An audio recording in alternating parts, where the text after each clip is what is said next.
Hi, my name is Kayla and welcome to my channel. I am a biblical naturopathic doctor, and if you are wondering what that means, you are not alone. If you would like to go back to my channel and check out the very first video that I ever posted, it explains just about everything that you need to know. And I hear so many people that I feel like would very much like to be healthier and like to make changes, but are maybe not sure of really the best way to go about that. And maybe they're just feeling kind of bombarded with all of these different messages, even mixed messages out there, and just kind of wondering like, okay, how do I actually be healthier? And how do I do it in a manageable way that's actually going to set me up for success and not some kind of like yo-yo diet or super extreme exercise regimen and then a crash 3 days later. So I want to give some suggestions today for how you can really be growing and changing and becoming healthier, because in reality, when you think about it, we really only have two options. We're either growing and developing and pursuing betterness, or we're deteriorating and becoming stagnant and kind of devolving. And you might think, well, what if I just don't do anything at all? The way that science and physics and chemistry works is if you're not on a growth pattern, you're on a deterioration pattern. It's just the way that science works. And yes, I know that that is work and it takes discipline, and sometimes you don't feel like it. I don't feel like it every single day. And yes, nobody is perfect, but I think as long as we are headed in that direction and bounce back from our setbacks whenever they happen and continue to be determined and dedicated towards those goals, it's really going to create just a better life for you. And it's really better than the alternative, which is just deteriorating and wasting away, and I don't think anybody really wants that. So fortunately and unfortunately, this is not a one-size-fits-all sort of thing. I know people will post things on the internet that says, here, try this one weird thing to lose weight, or here, make this one practice that'll make your whole day better. And maybe for some people that works great, and for other people it really doesn't, because it really depends on your personality, your level of motivation and discipline, where you are in your growth. You know, somebody that has very severe health issues or is just coming from a place of a not great lifestyle to begin with, like I was when I first started, you're gonna have a much different path than somebody that was always raised to eat their vegetables and was very active and drinks water all day long, and that's just what they naturally do. And it's not to say that anybody else can't accomplish the same things as those people, but it's just gonna look a little different and maybe take a different amount of time. And that's totally fine, because no matter who you are and no matter how long it takes, it's still gonna take time. It's something that we really need to be patient with ourselves if we're gonna make lasting changes. And it's really, especially if a lot of this stuff is self-taught for you, like I was when I first started out, it's gonna be a little bit of a learning and growing process. There's gonna be some experimentation to figure out what works best for you. But there's always certain classes or certain professionals, somebody like myself, like a biblical naturopathic doctor or other kind of wellness coach, that may be able to help you jump the line a little bit, or maybe shorten some of your progress by maybe taking out a little bit of that trial and error process. So just to give you a little bit of an example of my own life, I didn't just wake up one day and like, okay, now I'm this perfect healthy person. You know, I first started making changes to my diet to work on my leaky gut, and then I had to work on my PCOS and really kind of balance my hormones and take certain herbs and certain lifestyle changes to really affect that. And then I had to do a lot of liver and thyroid detoxing, and even now, like 6 years later, my latest projects are not using the microwave anymore and buying more sustainable organic clothes. So no matter where you are, even me 7 years later, I'm still weeding out certain areas of unhealthiness or just kind of cutting out those areas of toxic exposure. There are still even things on my kind of internal health to-do list that I just haven't gotten to yet, but I'd like to get there. And so I hope that encourages you that it's always going to just be a little bit of a process, and you don't have to feel like you need to do everything all at once and become this reinvented different person overnight. So if you're starting just from step one, my suggestion would be to just kind of take a stock or evaluate your life. This could be like a full journal entry if you'd like, or it could be just as simple as rating things in your life on a scale of 1 to 10. So things like, what is your food like? What is your physical activity like? And this doesn't necessarily mean how much exercise do you get, but how active are you during the day? Like, do you sit in an office for 8 hours and then come home and sit on the couch after you're done exercising? Or do you have a job that's maybe more physically active? Maybe you're lifting things, walking around to see a lot of people. And then how much sleep do you get? I know this is a big one for a lot of people. And then cognitive activity. And what I mean by that is not necessarily if you have like dementia or something like that. It could be just as simple as, how forgetful are you? How hard a time do you have concentrating on certain things for more than the space of 10 or 15 minutes? How well are you able to focus on things and call up memories? And then next, what is your general emotional state? And I know everybody, of course, our emotions go up and down during the day. Nobody's one emotion all the time.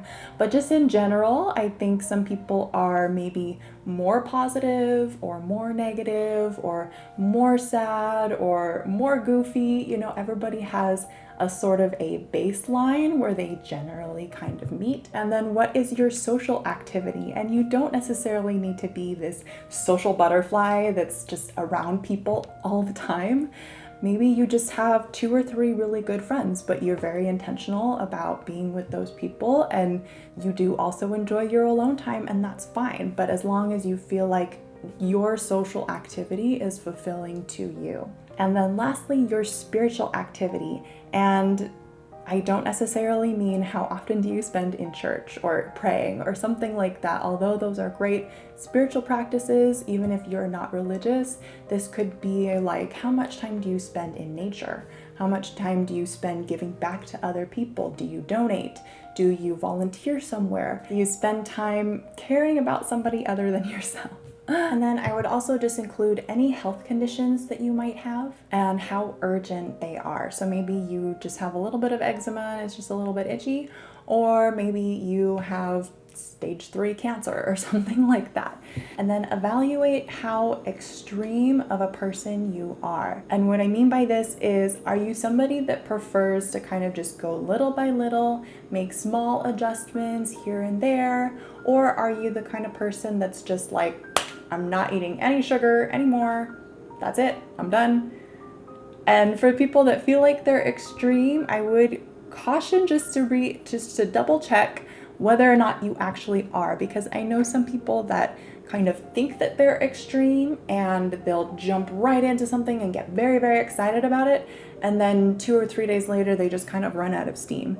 And so for those people, I think a little gradual adjustments may be better, even if it's not as exciting. It's going to be more lasting and more effective in the long run. But then there are other people that truly are extreme, where they're just very disciplined in their mind. And if they just make the decision, like from now on, I'm going to wake up at 7 o'clock every morning, their alarm goes off and they just jump up, and it's just not hard for them to do.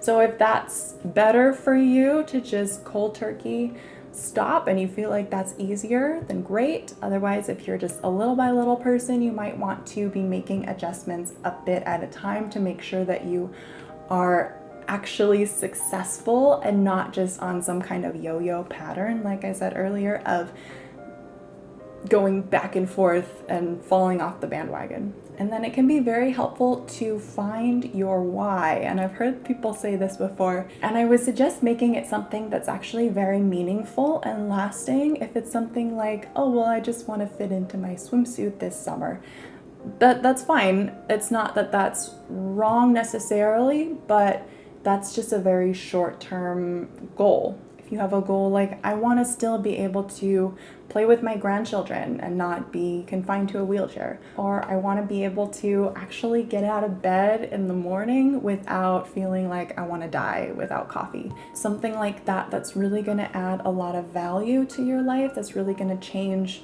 who you are and how you live, and not just a maybe more shallow kind of like, oh, well, I just want to look better. And finding your why is going to be very important, because like I said, everybody is going to have those days where they just don't feel like eating that food, or they don't feel like doing that exercise or something like that. And so if you can hold on to that why, if you can even post a picture of it somewhere where you can see it, or write a little note on your refrigerator or something like that, if it's something that you see every day and you understand this is exactly why I'm doing these things, it's gonna be a lot easier to say no to that slice of chocolate cake, or say no to that 3-hour binging of TV shows. Like for myself, when I used to eat gluten, it would just kind of put me on this emotional roller coaster, and I would get in a lot of fights with my husband that I just didn't even recognize myself and the way that I would respond to him.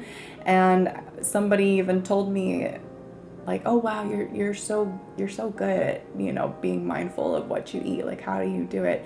And I just told her honestly, I mean, I kind of made a joke about it, but I just said like, it's not worth the divorce, you know, like bread tastes delicious, but it's not worth the person that I become when I eat gluten. And so that was a good motivator to me to just never touch it ever again, because I enjoy my marriage and I want to stay married. And then besides having a why for yourself, it might be helpful even to get accountability. So maybe you have a friend that you go to Zumba class with, or maybe you have a sister that you text every day to make sure that you get up on time, or maybe you meal prep with your spouse to make sure that you're cooking healthy foods. So having somebody that keeps you accountable is also going to be an extra help in your goals. So if you've been looking at your evaluation of your life, where you're at in these different areas, I would recommend maybe picking either the most urgent one, or the one that maybe you feel the most motivated to do. Like maybe something sounds very exciting to you, or maybe something even just sounds like the easiest change to start with, and that's totally okay.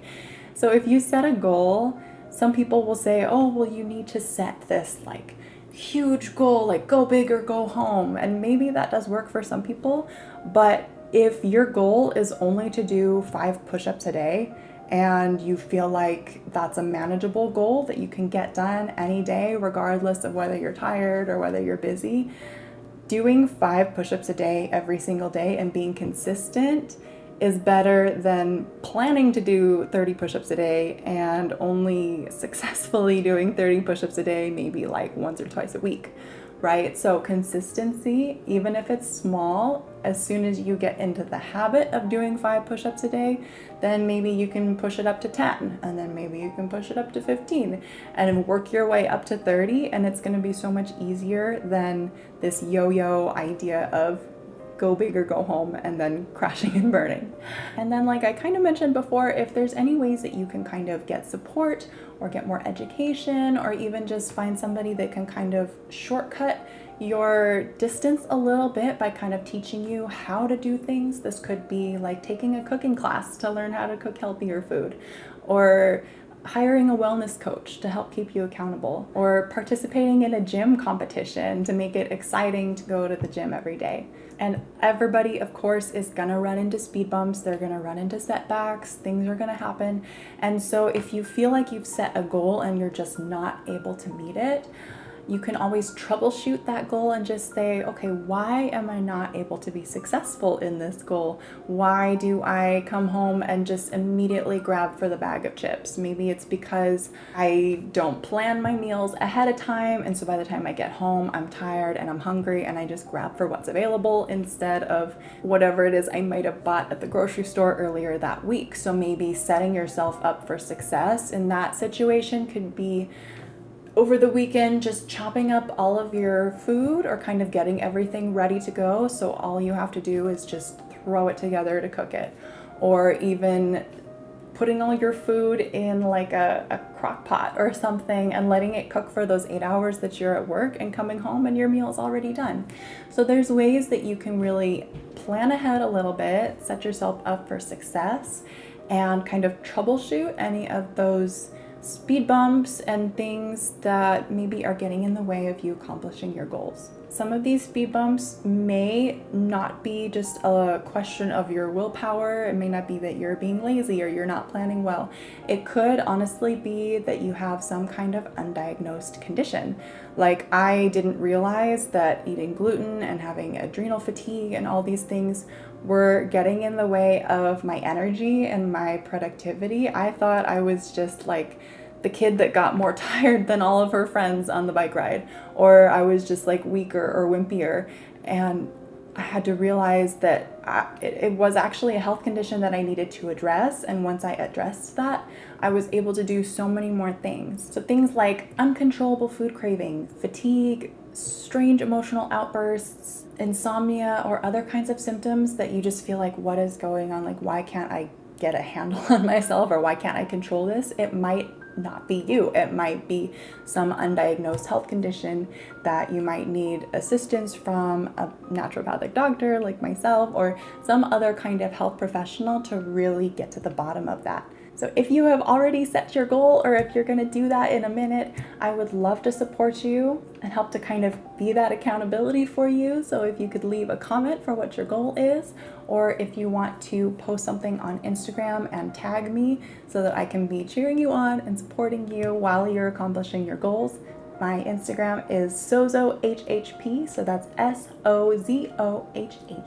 And like I said, if you feel like this is too overwhelming, if you feel like you have these uncontrollable speed bumps or other kinds of things and you need some extra assistance or to book a session, I'll leave my info at the bottom so that you can book an appointment with me and we can set you up for success. Before you go, please don't forget to like and subscribe, and I will see you next time.